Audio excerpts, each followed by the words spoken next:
Monitoring Mission, His Excellency Ambassador Marek Shigel. Nice to see you here. Today's discussion topic, as you know, is shaping civilian common security defense policy and the role of European Union Monitoring Mission. So we shall have opportunities together to listen how European Union Monitoring Mission is contributing to security and stability in Georgia and wider region. Before I read the very interesting, amazing biography of His Excellency, I would like to thank those people who made it possible to organize today's event. Associate Professor Fikri Asanishvili, Head of International Relations Department, Press and Public Information Center of EUMM, Klaas Mayes, thank you for amazing coordination cooperation, our PR department, Nana Mamagulishvili and Nat Asatiani, and of course the students who showed their interest to show up today. So thank you all. Ambassador Marek Shigel is the head of the European Union Monitoring Mission in Georgia since March 2020. He served in the Polish Ministry of Foreign Affairs since 1993. He worked as a desk officer for Southeastern Europe and for Nordic countries, as a desk officer for conflict prevention. He was a head of OSCE unit and deputy director of the Security Policy Department. He was the second secretary for political affairs of the Polish embassy in Stockholm and deputy head of Polish mission to OSCE and UN office in Vienna. From 2011 to 2015, he was ambassador to the Republic of Poland to Romania, and between December 2016 and March 2020, he has been ambassador at large for emerging security challenges and coordination for international cybersecurity for the Ministry of Foreign Affairs of Poland. Among other functions, Ambassador Shigel worked as Polish Sherpa for Nuclear Security Summit process during the period of 2009-2011, and served as a member of the UN high-level expert preparatory group on fissile material cutoff treaty. Ambassador Shigel has been appointed as a chair of the Hague Code of Conduct against ballistic missile proliferation for the period of 2017-2018, and he was the Polish national representative as well as a member of the steering committee board of the European Center of Excellence on Countering Hybrid Threats in Helsinki from 2017 to 2020. His Excellency has degrees, MA degrees in International Relations and Law, and in 2015 he was decorated with the Grand Cross of the National Order of the Faithful Service for Romania. Before we invite His Excellency, I would like to ask Professor George Charbash, the Rector of Ivane Jawahishvili Tbilisi State University, for the welcome speech. Rector, please, floor is yours.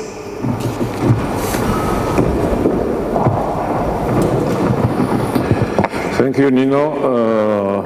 Your Excellency, Ambassador, dear guests, professors, students, welcome on board. Today we'll have a wonderful opportunity to receive a first-hand information from extremely important mission in Georgia, which is unique by it's a really unique operation that is ongoing in our country, EUMM. And I believe that a lot of things that we will discuss, and we'll have questions, obviously, we'll have broader understanding of what's going on with our connections in security in region, not only in Georgia, but it also affects neighboring countries and neighboring territories. And also, of course, occupied territories. As we all know, 20% of our territory is still occupied by Russia. And all the time, EU monitoring mission, you can see it, of course, working in work. Many times was witnessing that quite a number of violations of fences and it's incredible aggression that is coming from Russian side was really took into account. I would like to also to thank Ambassador and his staff for this opportunity. I believe that we have quite a number of high-level visitors at Tbilisi State University. Recently we had a discussion with His Excellency Ambassador of Japan to Georgia. We are continuing a series of our meetings, and today it's a real pleasure to host you here, and I would like to invite you now to podium, and I wish you very interesting discussion and debates on very extremely interesting topic. Thank you.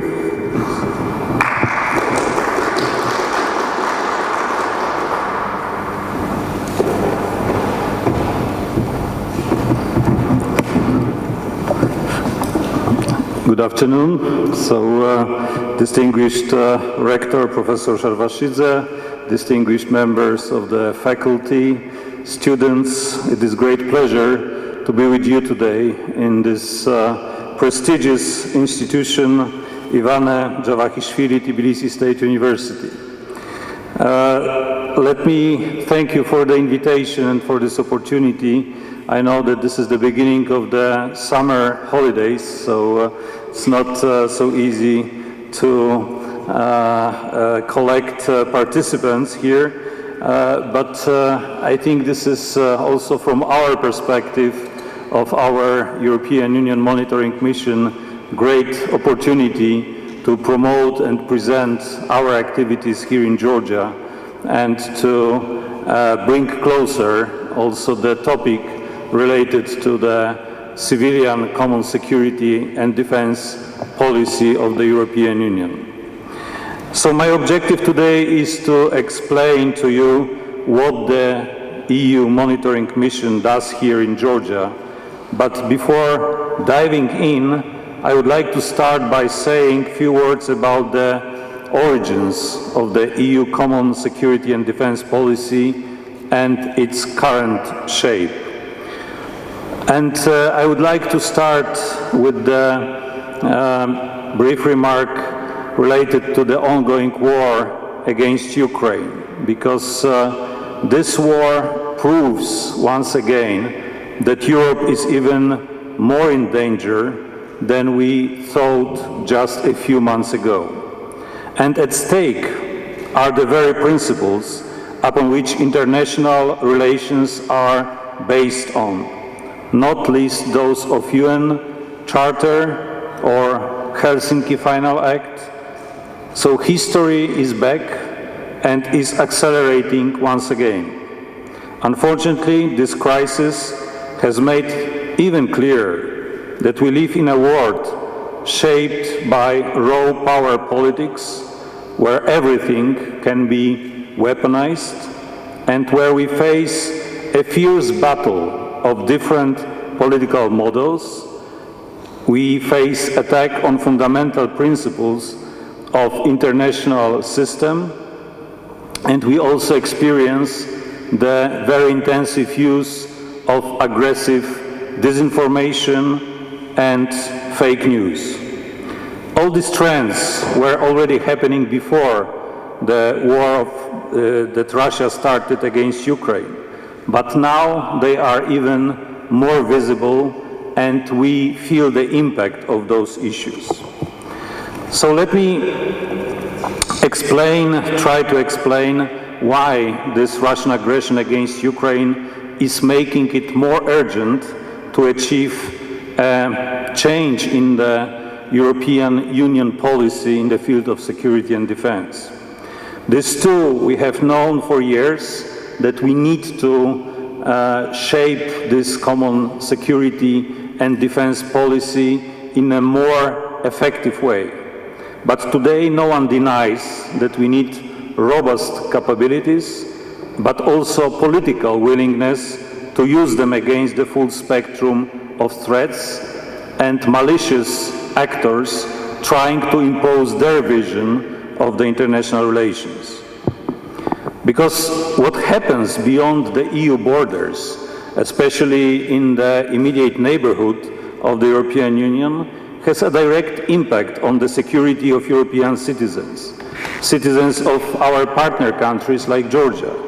And also, we need to take into account that diplomacy alone sometimes is not sufficient.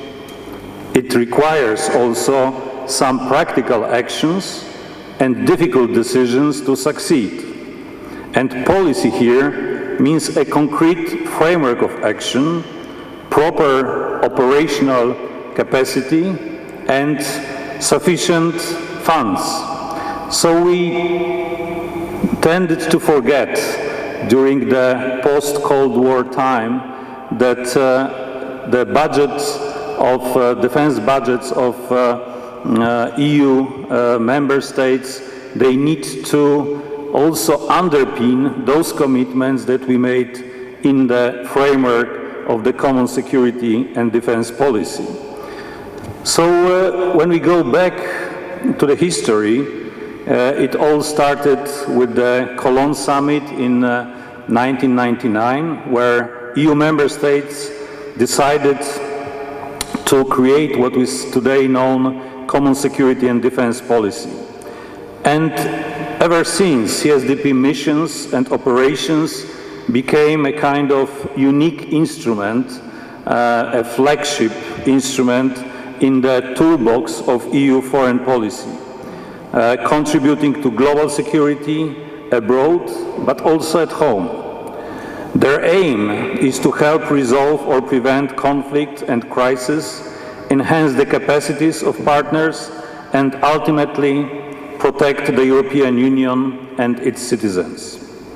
In fact, EU treaties foresee a broad range of possible tasks for such missions and operations, and depending on the needs, they range from conflict prevention and peacekeeping, crisis management, joint disarmament operations, military advice and assistance, but also humanitarian and rescue tasks. Also, post-conflict stabilization, something that is very close to the mandate of our mission. But in this context, crisis management as part of the EU toolbox covers different threats, and the entire conflict cycle, as we conceptually understand it, from early warning to identify approaching signals of crisis or emerging conflict, until through prevention, until peace building. And when we saw the first deployment of the CSDP mission, it was also a kind of sign of the ambition of the European Union to develop an autonomous European defense policy and stronger unified EU foreign policy. So first such missions were launched in 2003 and 2004, even before Lisbon Treaty. So they were military operations in North Macedonia, Democratic Republic of Congo, and Bosnia and Herzegovina. So the first three missions were military, but very soon EU member states realized that military solutions are not always sufficient. And afterwards we designed and for the first time implemented also civilian capacities, including such areas like policing, border assistance, and rule of law. And EU decisions to deploy a mission or operation are normally taken at the request of the partner country, receiving country, to which assistance is provided, or it was done usually in the past, on the basis of a United Nations Security Council resolution. But always, and I would like to underline it, always in full respect of international law. Here, allow me a little parenthesis or footnote. Why it is not any longer so popular or so attractive to seek UN Security Council mandate for such operations. As you understand, there are 5 permanent members of the UN Security Council, and at least 2 of them, they represent slightly different ambitions and approaches to the global international system. And what we see in recent decade at least is the growing kind of division among key players on the global stage, how to understand the main original principles governing the international system and the functioning of the United Nations in particular. So it is not any longer, I think, the expectation, at least among EU member states, to seek the approval, unanimity among permanent members of the UN Security Council, because on those issues that are relatively controversial, there is high risk of veto by one of those members, the permanent member states. So these decisions to deploy a mission or operation, they take into account the security interests of the European Union, also strategic efforts of the European Union, but also regional approaches and the perspectives of the regional partners. They are usually tailored to the local circumstances and to the tasks that need to be implemented. So those mandates adopted by the decision-making bodies of the European Union, they can be very detailed and calibrated in order to provide the best response to the ongoing crisis situation. This means that each CSDP mission is different. They can be, as I said, civilian or military. They might build capacity, what we usually see among civilian CSDP missions, advisory capacity building. They can also support, like in the case of EUMM Georgia, to support and monitor developments and the security situation on the ground and report, provide assessment about the situation, especially in the post-conflict environment. So since 2003, EU launched altogether 36 operations and missions on 3 continents. You can see them on this slide. Some of them have completed their mandate and have been discontinued.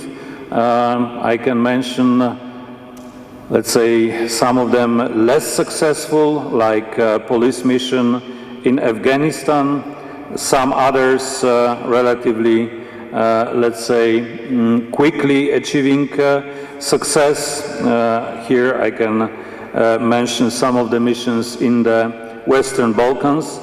But still, right now, we have, as you can see on the map, 18 ongoing CSDP missions and operations, out of them 11 civilian missions.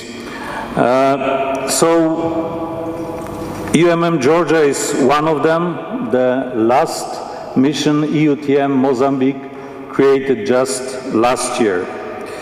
And altogether they bring almost 5,000 civilian and military staff deployed in those countries, coming from all 27 member states, but also from some third countries closely cooperating with EU, like Norway, for example. And this also creates a kind of special spirit of cooperation and collaboration, and also clear manifestation of the intentions of the European Union to contribute to the security and stability not only in its neighborhood, but also in the areas that are quite distant from the European continent.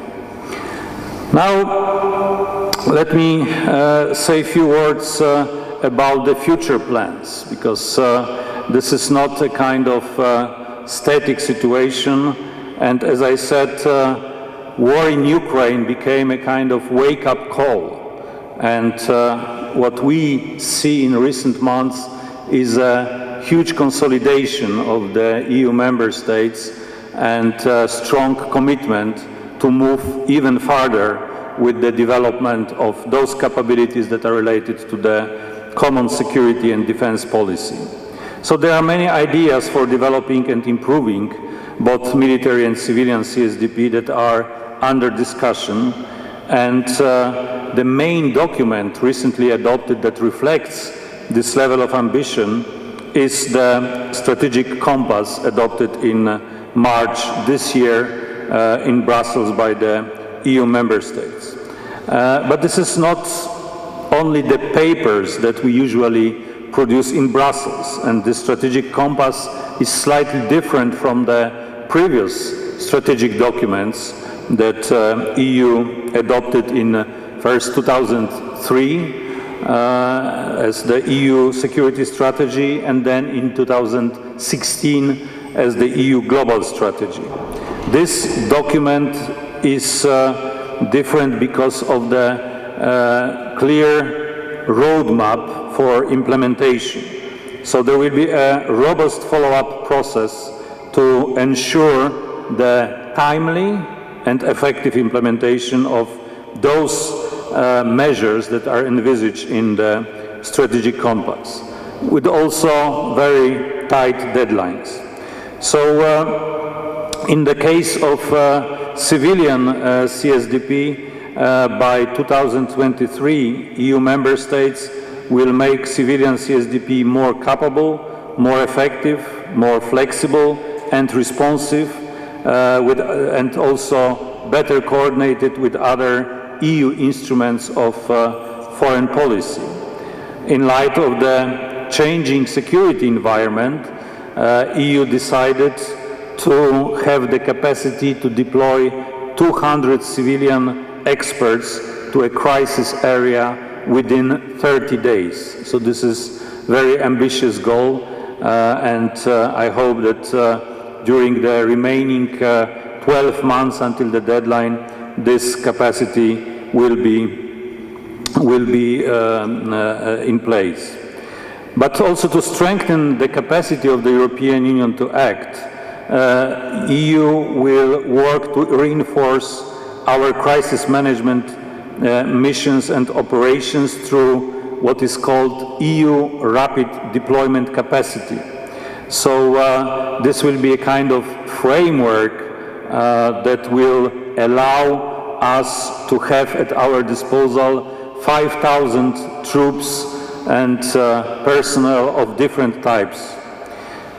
This will increase also the readiness of the forces, military forces of the EU member states through regular live exercises, something that I remember was very controversial in the past and was usually kind of taboo in EU military cooperation. EU countries will also strengthen our command and control structures, and they will also promote faster and more flexible decision-making. EU plans also to expand under the strategic compass our capacity to tackle cyber threats, disinformation, and foreign interference. EU will also deepen investment into the necessary strategic enablers and next-generation capabilities, enhancing also cooperation between defense industry. This will make the EU a more capable security provider for its citizens, but also stronger and hopefully more attractive global partner working for international peace and security. Something that is required also by the evolving nature of the current conflicts. So as we can witness through those tragic events in Ukraine, current conflicts are multidimensional. This is not any longer purely conventional warfare. So it involves different types of activities and different areas, information activities, economic activities like the blockade of ports, for example, that we see in Black Sea, but also attempts to influence the decision-making process in order to weaken, for example, the impact of sanctions. So here, EU must be prepared to respond to this evolving nature of conflicts. So from this perspective, I think there is strong determination really to learn necessary lessons from the war in Ukraine and to advance the level of preparedness and readiness among EU member states. Now let me turn to our EUMM Georgia mission to explain a little bit the origins, but first of all, our role as a provider of security, stability, and the institution that supports confidence building.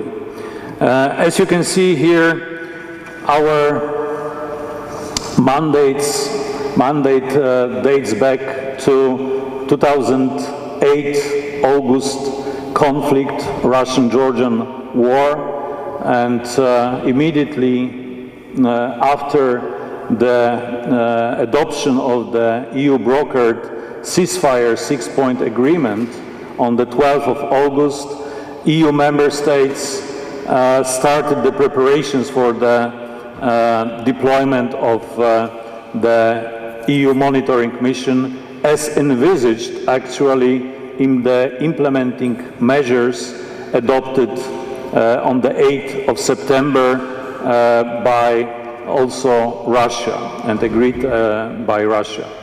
So already on the 15th of September, the Council decision with regard to the mandate and operational plan of our mission had been adopted by the ministers of the European Union, and on the 1st of October the same year, EUMM started patrolling activities. So it was one of the quickest deployment in the history of the CSDP missions and operations. So ever since, the mission has been patrolling day and night, particularly in the areas adjacent to the South Ossetian and Abkhazian segments of the what we call administrative boundary lines, or ABLs. The mission currently counts, as you can see, 337 staff, among them 220 international staff members and 117 national Georgian colleagues, and they represent 26 EU member states. So this is also quite unique situation, this kind of universal representation of EU member states, and it shows you the level of commitment in the capitals of the EU member states, that they are very eager to contribute, to second staff to our mission. The current mandate, 8th mandate, will last until 14th of December this year, but we do not expect any problems with the extension of this mandate, so hopefully it will be extended by another 2 years. And the budget of our mission is almost 45 million euro, which is again, I think, quite good value for money, so that we deliver. You can see the distribution of those 220 international staff members. So biggest contributors right now to the EUMM Georgia are Germany, Poland, Sweden, and Romania. So here we have almost only Luxembourg is missing, but I hope this is temporary situation. So our headquarters is in Tbilisi on Kırtsanisi Hill. Maybe you are familiar with this area, but we work also, or mainly, through our 3 field offices located in different parts of Georgia. Here you see the areas of responsibility of our field offices: Western Georgia and what we call Abkhazian or Abkhaz segment of the ABL covered by Field Office Zugdidi.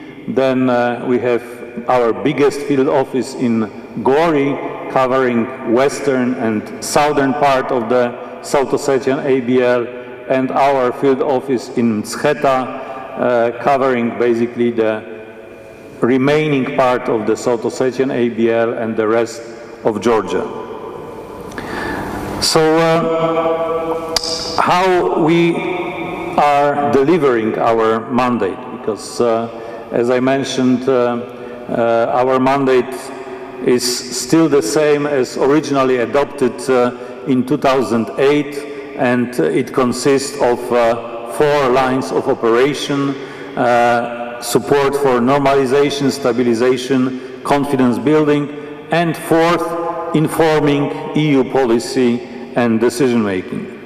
First, we contribute to the long-term stability through our very presence on the ground, which has significant deterrent effect. So we, frankly speaking, sometimes we serve as a buffer, yes, in the area of the former conflict. And on a daily basis, most of our staff, our monitors, are on the ground, patrolling areas that are located close to the ABLs. You might be familiar with our blue cars. Our monitors, they wear blue jackets. They have also EU flags, and our cars are clearly marked. So we are on the ground 24 hours, 7 days per week, no exception. And in fact, since the first day of deployment, we already conducted 80,000 patrols. On average, right now, we conduct 100 patrols per week. And even at the peak of the COVID pandemic, so we managed to maintain our regular and visible presence. And I also try to, as often as possible, obviously, join our monitors. And I could see with my own eyes that communities living along the ABLs are used to see us, and they appreciate our presence. We provide them with certain reassurance. We are interested in their living conditions, in their security perception. So this is also important psychological aspect here. And I would like also to highlight that we are a civilian mission.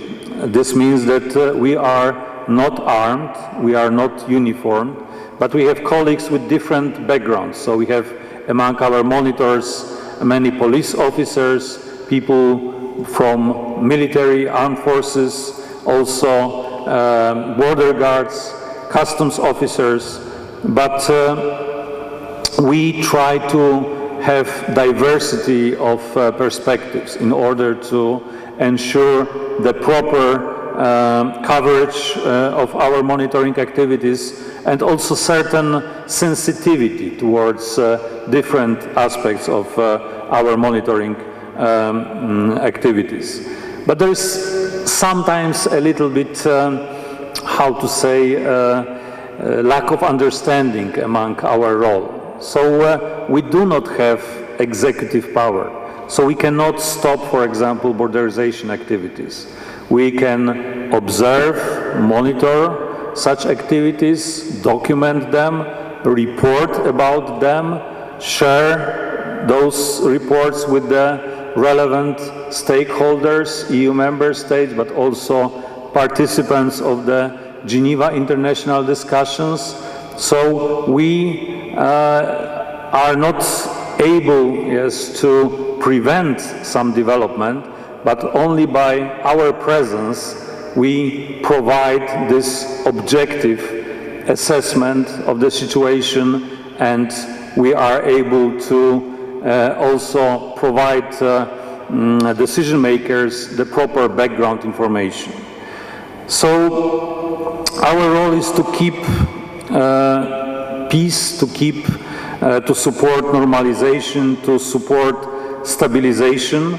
but we noticed that our presence has this deterrent effect. So actors that are aware of our presence, they are less inclined to engage in some more aggressive or dangerous activities. So the situation today, as we can say, is definitely more stable than it used to be immediately after the conflict. There is certain sense of security among conflict-affected population, but this is not necessarily the normalization that we would like to see.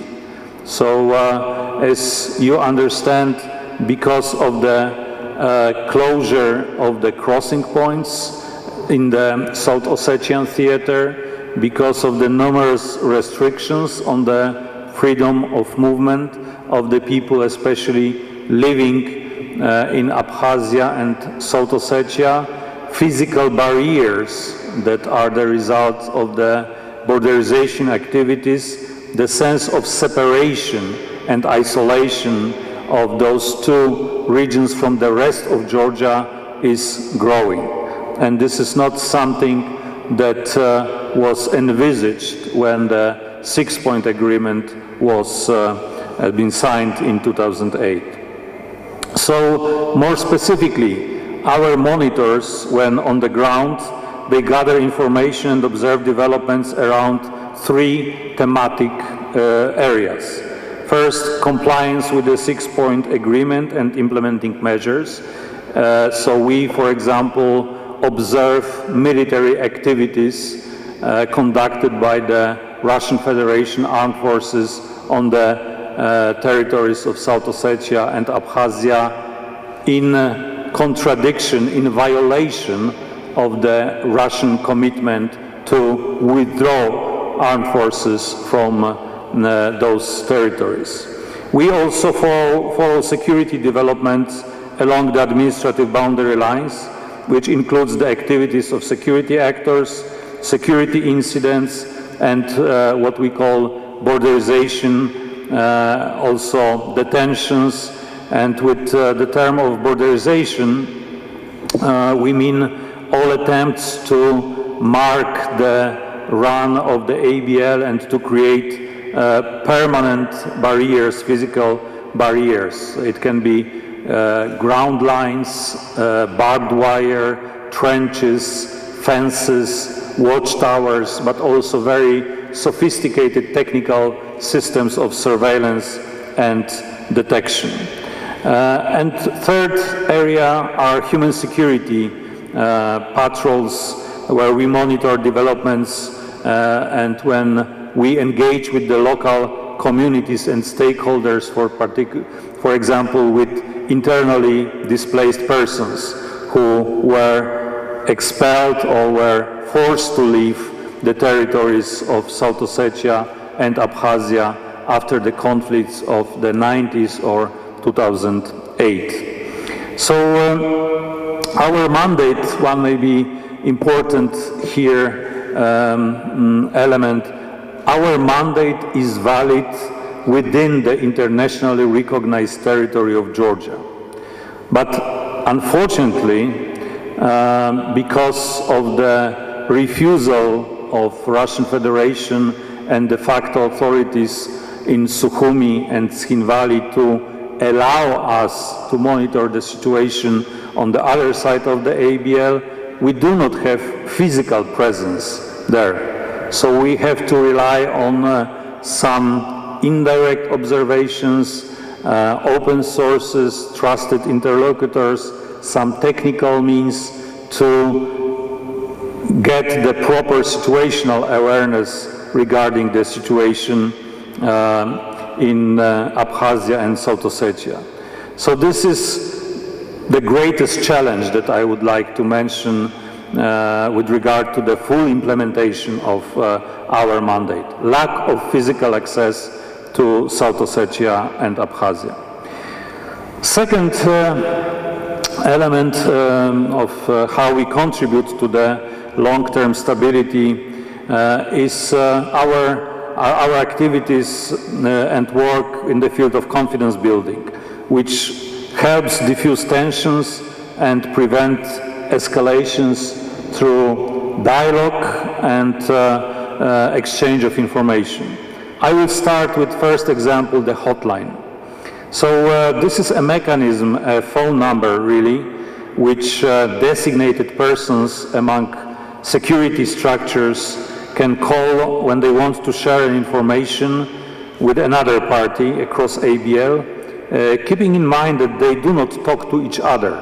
They talk to our staff members, so-called hotline holders, and we transmit the message to the other side of the ABL. So those hotline holders, in case of South Ossetian theater, they represent both the Russian Federation structures present in Tkhinvali and also de facto structures. The same with regard to Abkhazia. So in addition to quickly diffusing tensions, the hotline has proven to be an effective tool to respond to humanitarian needs of the conflict-affected communities. And here we have huge variety of topics raised via hotline, starting from missing animals like horses yesterday, through medical transfers through Nguri Bridge, until detentions or overflights of helicopters or military drills that are also raised. So many local residents that they also appreciate this mechanism because, for example, when during the summertime it is very often used in order to ensure the proper supply of irrigation water, especially in the region of Shidakartli, where the irrigation system is going across ABL and requires some level of cooperation. So this is example of confidence building, but another example is incident prevention and response mechanism. This is right now the only existing format of dialogue between, on one hand, representatives of the government in Tbilisi, on the other hand, representatives of Russian Federation and representatives of authorities in Tkhinvali.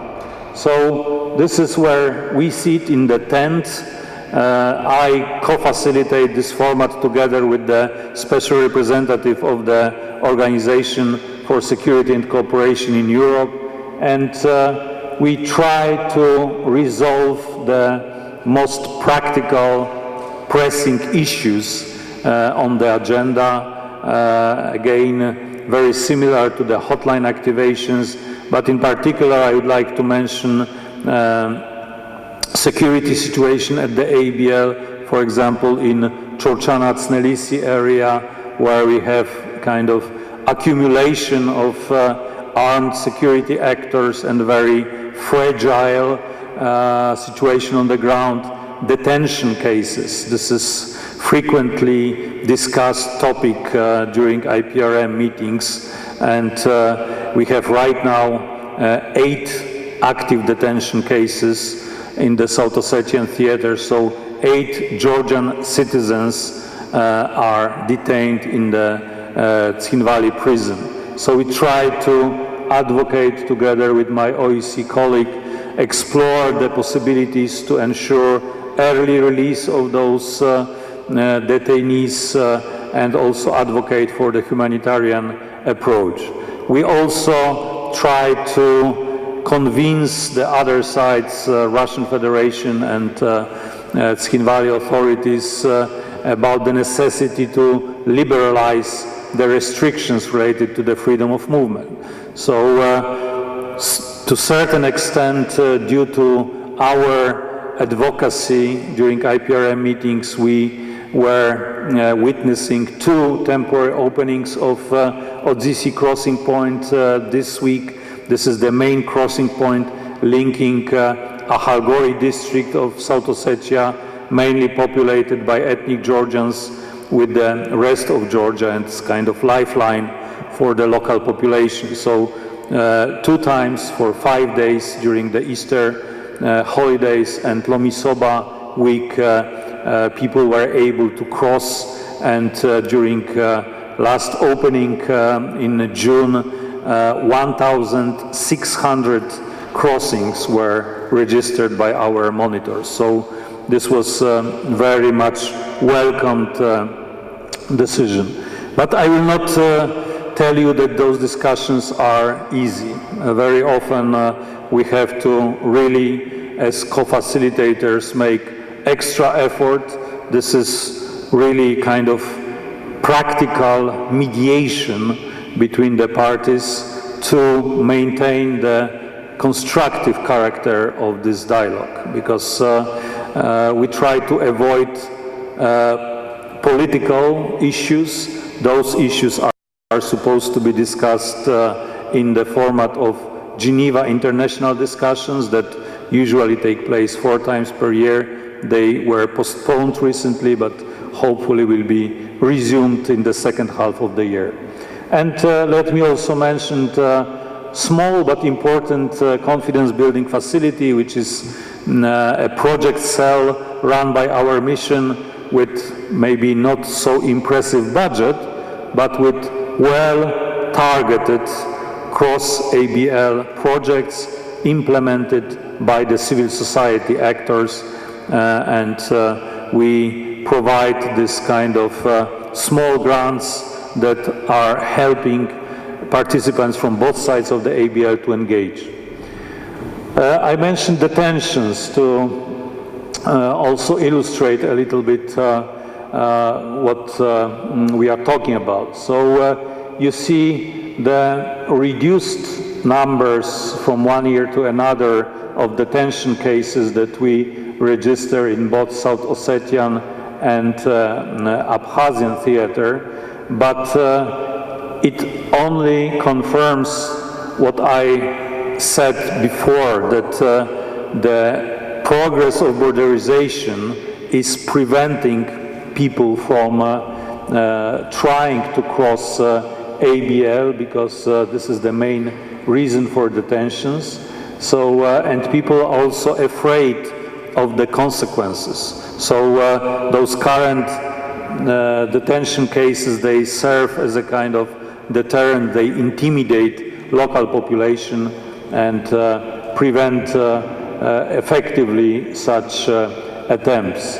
So unfortunately, we see smaller numbers of detention cases, but the duration of the detentions is growing. So this is also having significant impact.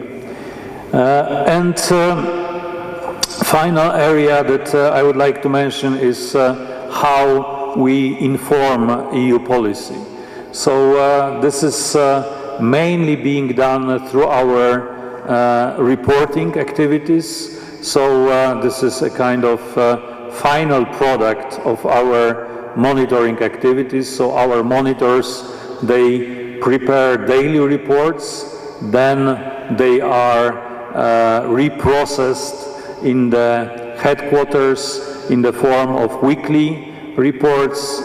We also produce monthly and 6-monthly reports, and they reach out the higher level of the decision-making hierarchy in Brussels in the EU institutions, and also they are distributed among EU member states.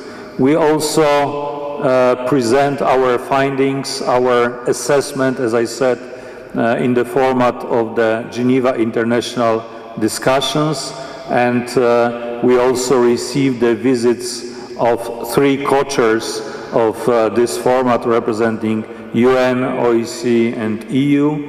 I also go to Brussels on a regular basis, at least every 6 months, to deliver the mandate implementation update to the EU member states in the Political and Security Committee, to EU ambassadors of EU member states, which provides also the opportunity for exchange of opinions.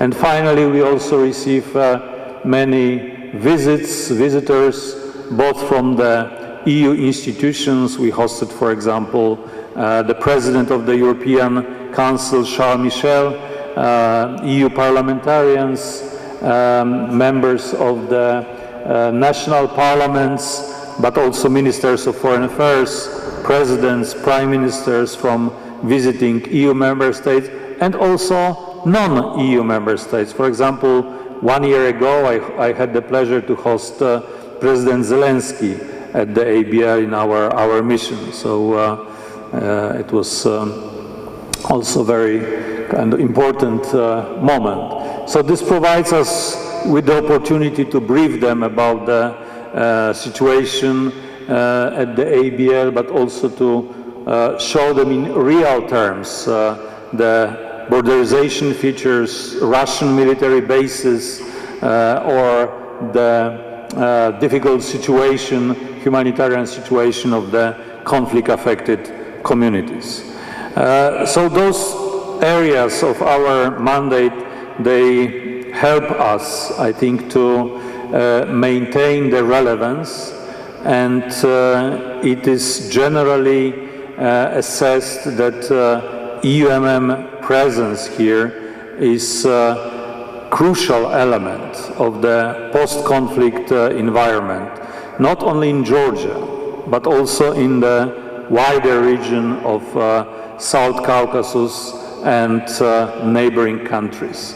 So this mission, it represents not only one of the many civilian or military operations, it represents also visible, tangible commitment on the side of the European Union and its member states for the long-term stability of this region and Georgia in particular. So I would like to end with this message that we are here to stay as long as necessary.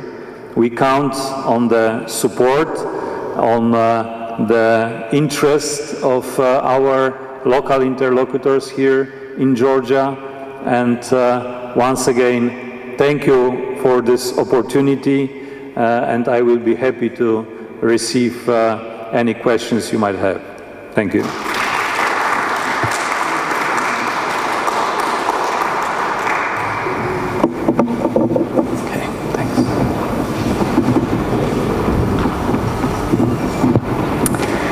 Dear Ambassador, thank you very much for a very comprehensive review of the particularities of the civilian European Union monitoring mission within the framework of the common security and defense policy of the European Union. Building security, peace building is something which is to be emphasized when we are talking about the role of the European Union in Georgia. And I would like to thank you for your contribution at the initial phase of building of our Jean Monnet undergraduate program for European studies, when we decided to invite all stakeholders in order to bring all our academic staff to the common platform in order to highlight what is the role of the European Union, what we are teaching at the Institute for European Studies. And when we communicated with the European Union monitoring mission, if somebody would contribute, we were happily astonished that His Excellency said that I will be present and I will give the speech to everyone at the Institute for European Studies. And now we are proud that actually after 1 year and a half we accredited this undergraduate program in European Studies, and the first steps we made together with Ambassador Marek Shigel. Thank you for that as well. Next year we will have already the BA students in European Studies. Now we have opportunity to collect the questions, comments, and please, we have the microphone, there is one, I think so, but if not, yes, we have this mobile microphone, and please introduce yourself, your program, your year of studies, and after collecting several questions, Ambassador will be answering. So please, floor is yours.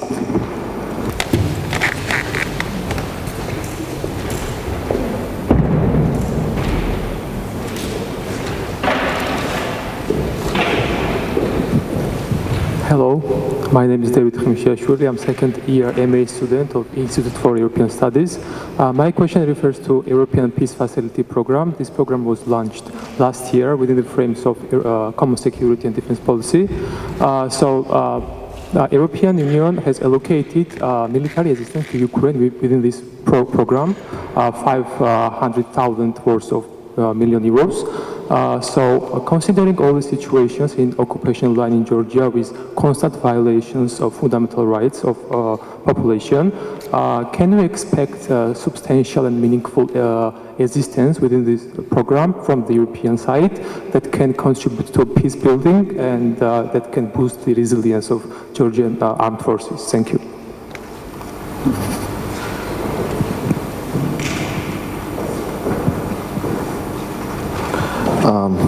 Thank you, Mr. Ambassador. Luca Citiani, third year international relations student, young European ambassador. And I have several questions actually, but I'll start with the most relevant one, I think. How do you see, how does the current situation, and I mean polarization in Georgia, does it distance us from the occupied regions, or how does it affect our relations with the territories? Thank you. Hello, I'm Magdalena Honia, Institute for European Studies, Master's Program, second year. Well, my question is related to the internal discourse, and as a person who has analyzed propaganda extensively, I can claim that the EUMM is the least targeted actor of propaganda. However, there are still some discourses related to it.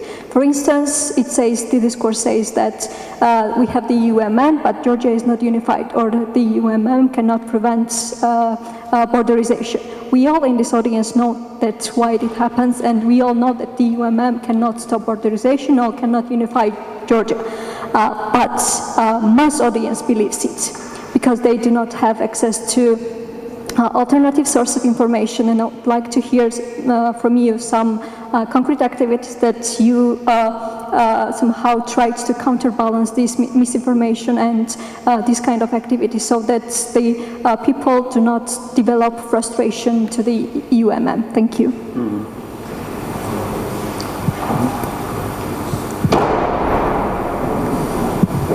Good afternoon, Mr. Ambassador. I'm Georgi Pachuashvili, already fourth-year student on BA International Relations. My question would concern matters that you have already mentioned, which was about detentions.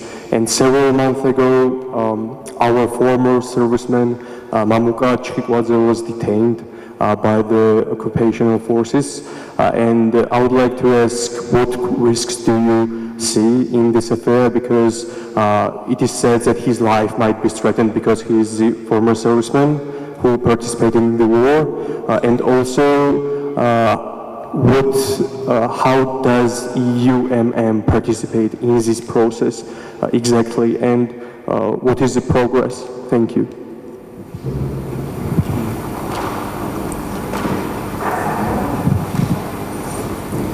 All right. Thank you. First of all, I'm Nika Grazashvili. I'm representing IES, so European Studies Master Program, but I have IR background as well. And I'm truly glad to listen to your excellent speech. And my particular focus, because I'm writing research about this topic, and I would really much appreciate your first-hand opinions and your observations. And lately, perhaps I would ask you if there is somebody, unless you and the mission, that I could interview on this topic, because I would like to know more about the current situation impact, I mean the war in Ukraine, influence on the occupied territories. I would love to hear from you, what kind of changes do you notice that are particularly related to the war in Ukraine? We have seen that the activation of the orders of the de facto authorities. We have seen some propaganda posts in social media, like Abkhazians posting a lot that the conflict originated in the 90s. But perhaps there is something more that we don't know, that we don't hear in social media, and that would be remarkable to listen more about this topic from you. Thanks.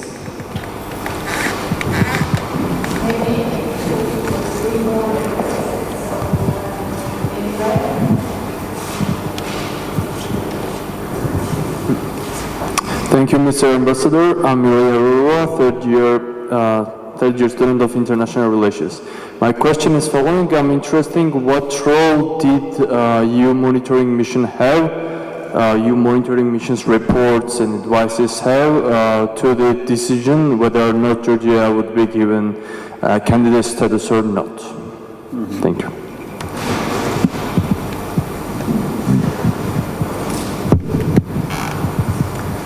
Hello, thanks for the presentation. It was really interesting. My name is Ekaterina Zaredze. I'm the second year student of the Institute for the European Studies of Tbilisi State University. Also, I'm working with regards to the war affected population in Tkhetamtianet and Shidakartwe region, and we have very close communication with the field office in Tkheta of the EUMM, and I want to also appreciate your support.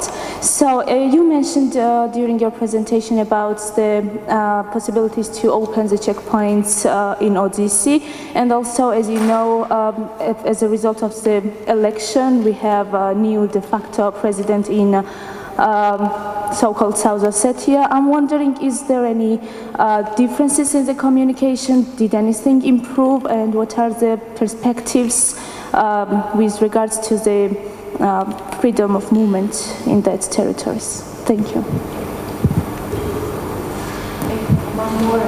One more. Good afternoon, Your Excellency. My name is Ilyano Zadze. I'm currently I'm doing my master's in IES. My question is regarding, you've mentioned also that your mission is authorized within the frameworks of international law on the whole territory, whole recognized sovereign territory of Georgia, but you cannot access, physical access is one of the biggest challenges for your mission. Is there any, perhaps you faced this question in your experience, but is there any effective retaliation or your advice perhaps for Georgians how to combat this ongoing borderization, this very raw actions of aggression and portrayal of dominance by the Russian forces? Is there any vision how to effectively combat it outside of traditional measures, perhaps these talks? Do you see any steps that Georgian authorities could take to perhaps delay or stop these very aggressive steps? And what's your retaliation as a mission for this blockade of your physical access? Is there any measures that you can take to kind of retaliate for this ban of physical access? Thank you.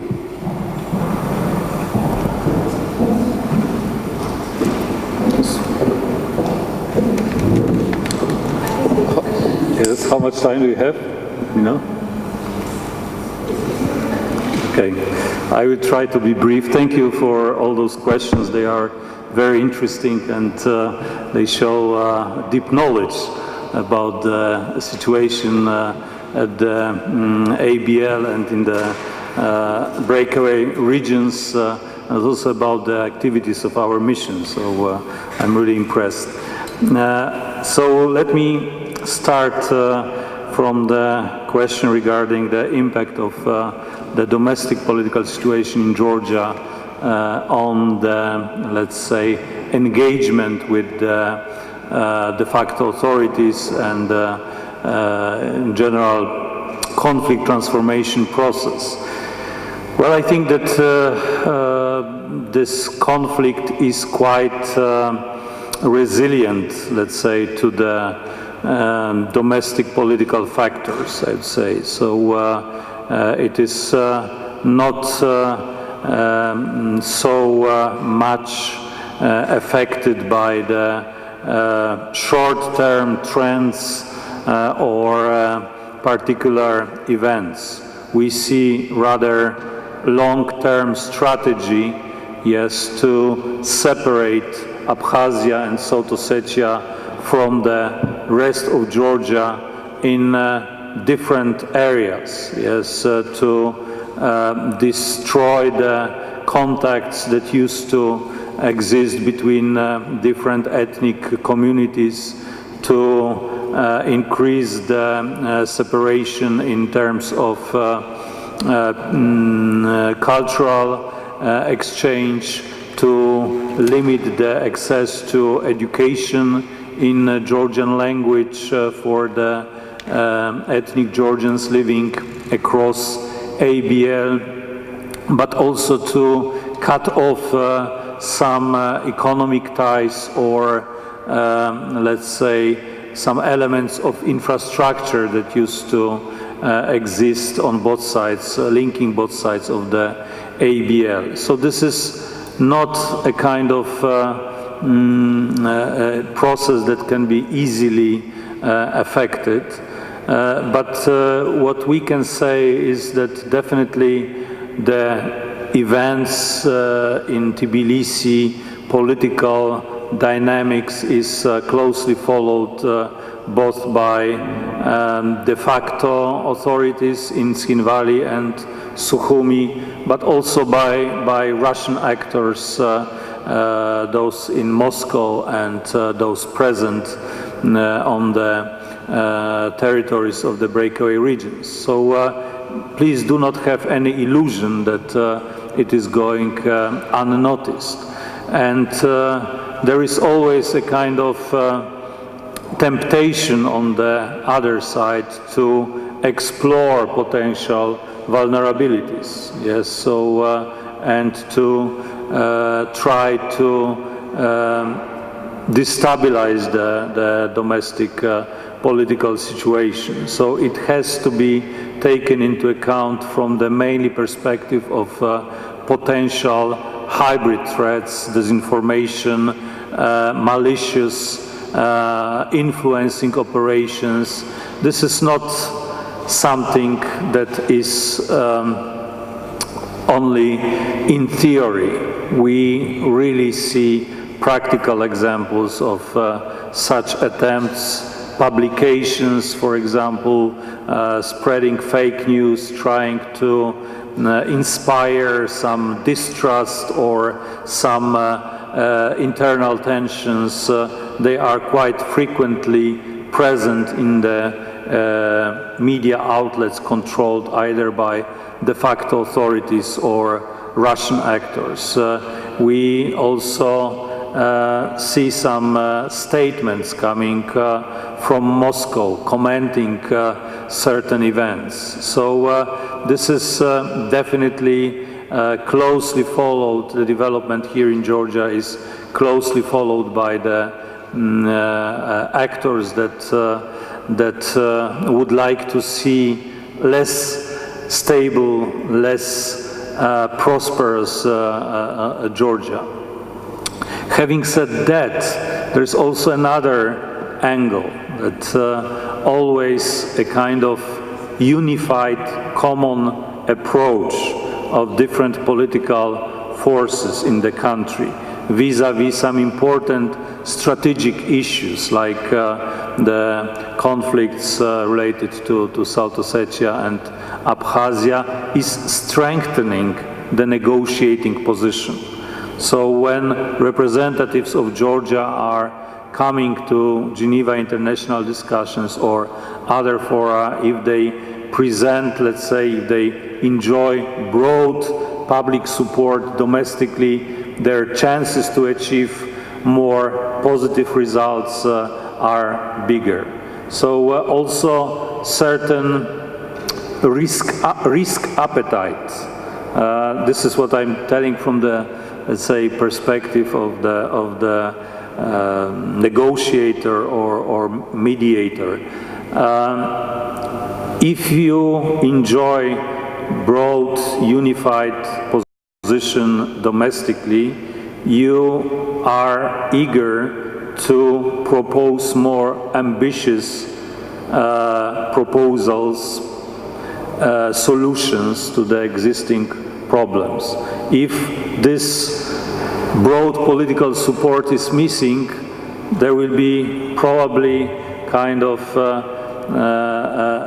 limited risk appetite to move one step forward and to take the risk of, let's say, some accusations domestically of being not in line with the national interest. So I try to formulate my answer carefully, but I think you understand what I mean. how do we work in the field of countering disinformation, hybrid threats as the mission? So on one hand, we follow those aspects as part of our monitoring activities, mainly by very intensive monitoring of open sources, social media in different languages, mainly in Russian, those who are present in Russia, in South Ossetia, in Abkhazia, also in Georgia, in neighboring countries, but that show some interest with regard to the areas without our mandate. And we are able to detect very early some early symptoms of disinformation operations, attempts to manipulate information or distort reality. So you probably noticed the attempts to discredit the Lugar laboratory that is working close to Tbilisi, presenting it as a institution creating bioweapons. Yes, so such kind of pretty absurd accusations are quite common, yes, and they are trying to target especially those groups of the population that are more open to some conspiracy theories, especially in the time of COVID pandemic, lack of proper understanding of the different elements of the medical aspects of the pandemic. So they resonated and created some level, yes, of suspicion among different groups, frankly speaking, in the society. But this is exactly the goal of such disinformation attempts. We are trying to proactively inform about our activities as EU monitoring mission, but also about the EU policy with regard to conflict in Georgia and in general EU foreign and security policy, in order to provide objective, fact-based information. So this is the main tool, yes, to, let's say, eliminate a kind of basis for such disinformation activities. But we are also able to respond, to counter, debunk such false informations, accusations. For example, at the beginning of COVID pandemic, one of the media outlets in South Ossetia accused our monitors of collecting DNA samples of ethnic Ossetians in order to create special viruses that will be only effective in the case of this particular ethnic group. I see you are smiling, but it was taken up by some media outlets in mainland Russia, in Russian Federation, like Sputnik, for example, and there were many comments, and also it affected kind of security perception of our monitors on the ground. So we decided to publish very strong response, press release, also in Russian. We promoted also this message through different media channels in order to stop also this kind of, or deter future publications of this kind. But you can expect really totally fabricated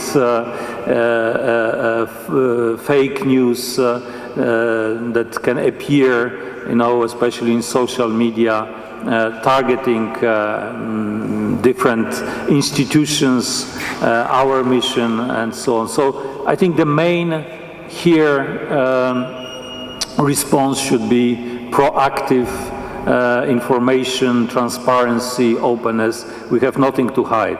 We publish our informations in different languages, in Russian, even in Abkhaz, in Ossetian. So everybody who is eager to learn about our activities is able to do it. Detentions and what can be done. Yes, I'm familiar with all the pending detention cases. Some of them are less known, some others are more prominent. They feature in the mainstream media. We pay equal attention to every detention case. Yes, we raise every detention case during our contacts, conversations with the de facto authorities and with the Russian Federation representatives. We are aware of the potential risks related to the, let's say, professional past of some of the detainees because of their past involvement as servicemen in the Georgian Defense Forces or their participation in the 2008 war. So we work also closely with other actors. The only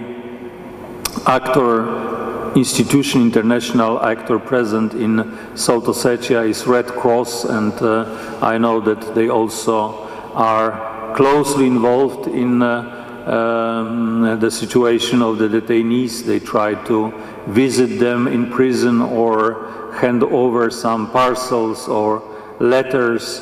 We also reach out to the families of the detainees in order to get a kind of first-hand information or maybe some particular details that could help us to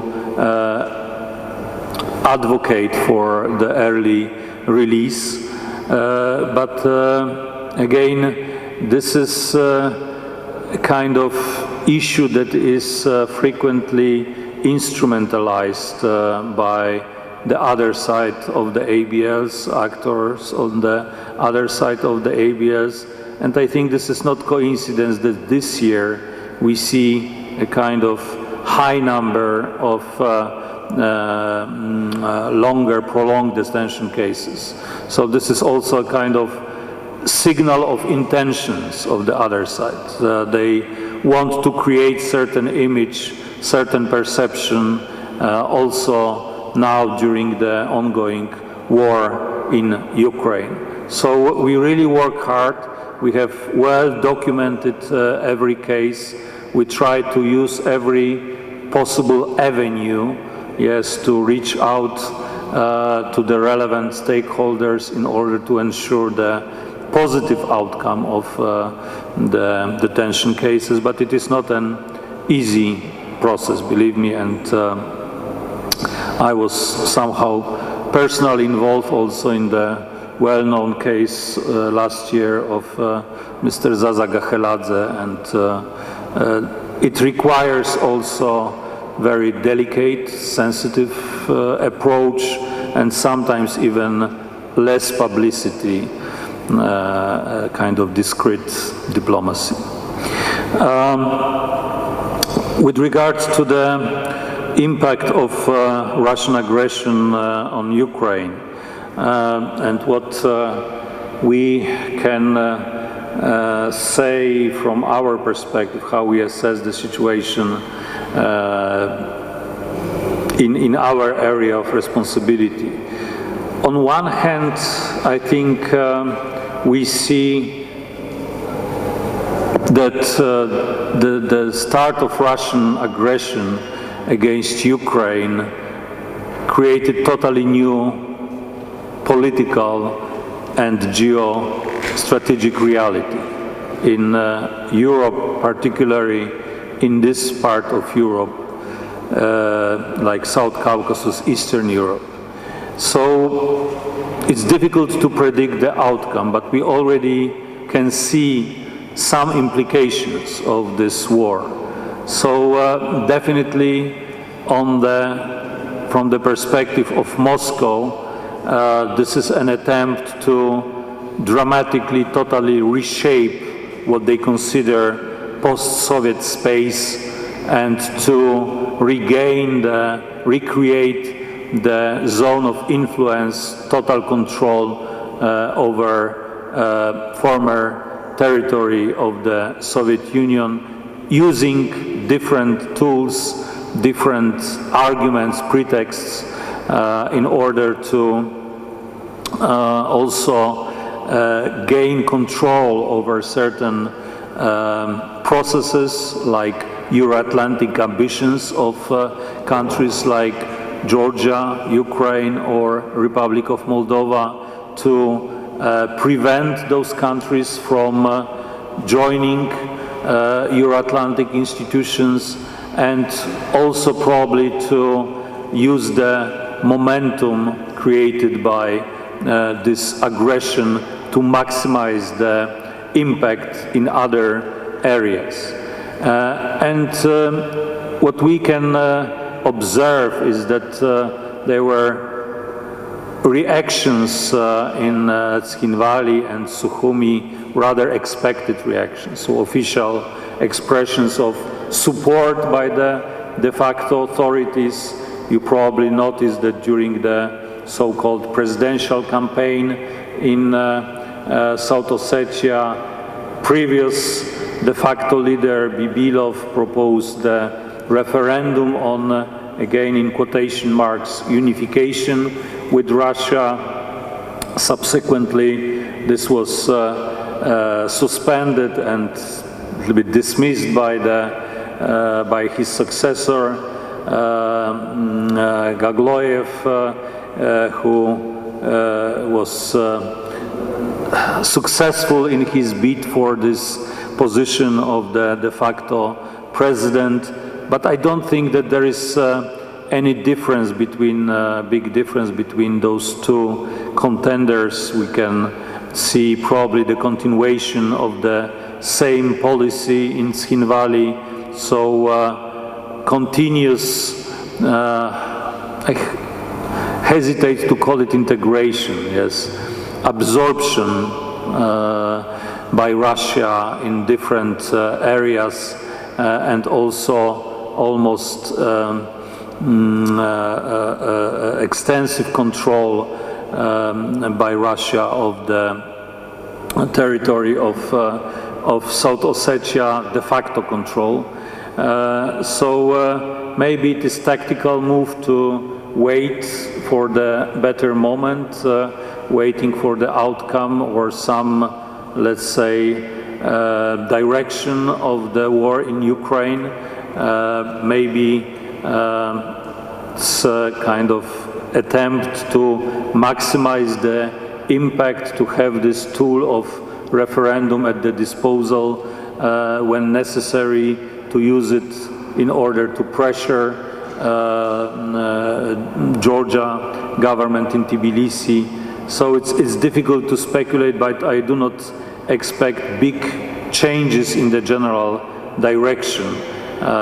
What we witnessed in Abkhazia, on the other hand, is that the de facto authorities recognized so-called self-proclaimed independence of two Donetsk, again self-proclaimed republics, but at the same time Sukhumi authorities, they declared again or reconfirmed their intention to maintain the status of kind of self-proclaimed independent state. They do not intend to join, yes, Russian Federation. We might see also probably some internal discussions in Sukhumi about the level, yes, of so-called integration with Russia. There are some issues that remain on the agenda, like ownership of land where Russia is pressing for better access for Russian citizens to acquire actually real estate in Abkhazia. We also obviously see the impact of the redeployment of significant part of the Russian military assets from South Ossetia and Abkhazia. So what we can witness in different sources is that big part of those troops and military equipment that used to be permanently stationed in Russian military bases is now committed to military activities in Ukraine. So it also affected to a certain extent the security perception of the de facto authorities, their assertiveness, what we can sense in the communication. We also witness intensified disinformation activities in light of the war in Ukraine, very often well coordinated with the narratives that are promoted in Ukraine, like for example these accusations of promoting Nazism, yes, or aggressive intentions of NATO or EU countries supplying weapons or supporting Ukraine. So those issues are also kind of amplified by other media sources. So in short term, the situation at the ABL, security situation, remains relatively stable, but still with high potential of potential escalation. So we are now, from the very beginning, from the 24th of February, we are focused on early warning, let's say, aspects of our monitoring activities, and this is also what is expected, let's say, by our shareholders in Brussels and in the EU capitals to detect possible indicators of the negative development or some aggressive hostile actions coming from the north. The role of our products, our informations in the decision-making process, here I can make the connection with the case of Ukraine. Yes, so obviously there is much bigger interest and demand in Brussels and in the EU capitals with regard to our reporting, our informations, our analysis that we provide, especially those elements that are connected with the general situation in Europe, in Ukraine in particular, or like in 2020 with the war in Karabakh. So we try always to highlight some broader aspects, regional aspects, not only limiting our assessment to the narrow perspective on the ground. And judging from, let's say, my briefings in Brussels, in the European Parliament, for EU ambassadors there, so there is very high level of appreciation with regard to what we can provide from our monitoring activities. Now, if there are any steps that Georgian or Georgian authorities can take in order to stop or prevent those negative trends like borderization. Well, I think that Georgia is very rightly exercising high degree of strategic patience, I would say.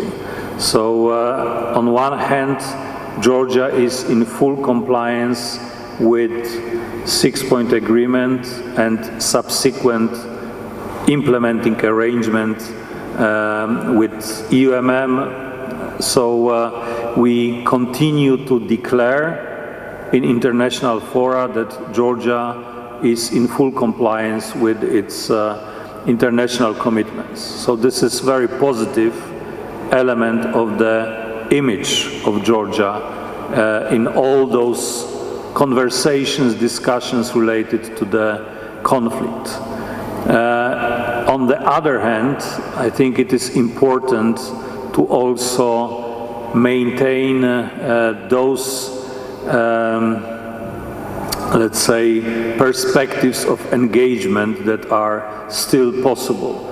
And here we are in close contact with the relevant Georgian institutions like State Minister for Reconciliation and Civic Equality, who are preparing strategic documents on reconciliation, engagement with breakaway regions, South Ossetia and Abkhazia, trying to explore all existing or potential possibilities, yes, to maintain those contacts, to engage with the different actors on the other side of the ABL, and are also Georgian authorities, I would like to underline, are applying a kind of long-term perspective. So this is not kind of opportunistic approach. This is a very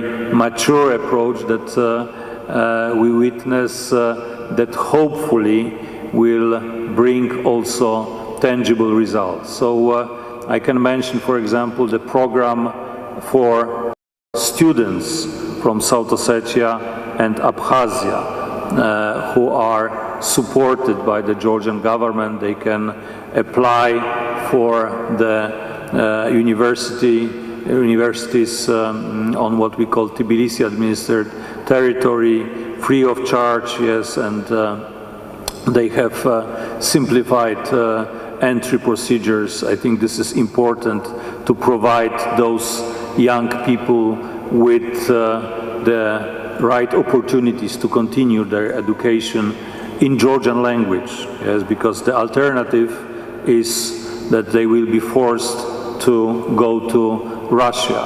Even now, you know, this is it was the last year when high school students in Gali district and in Akhalgori districts were receiving the instructions in Georgian language.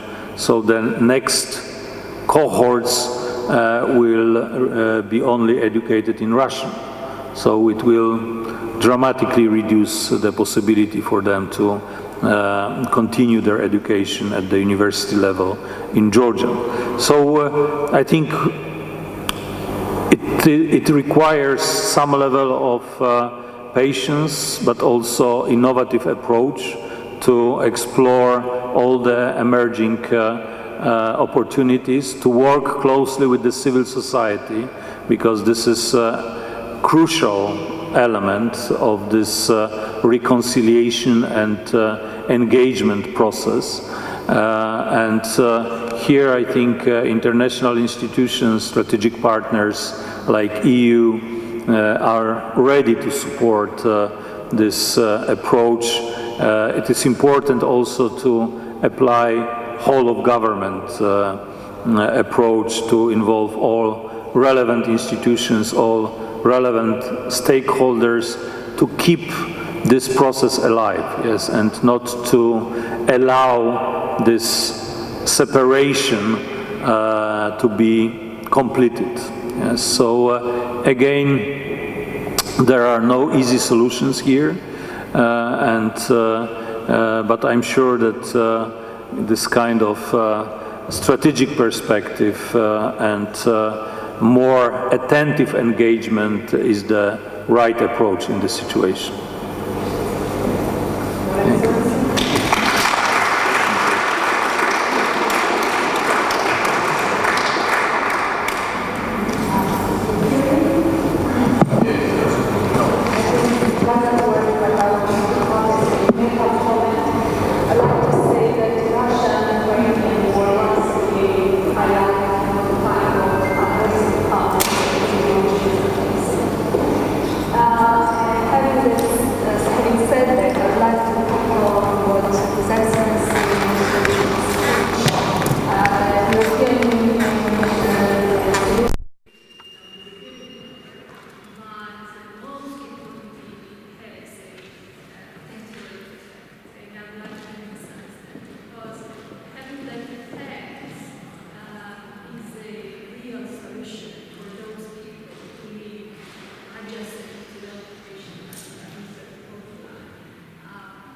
this is a night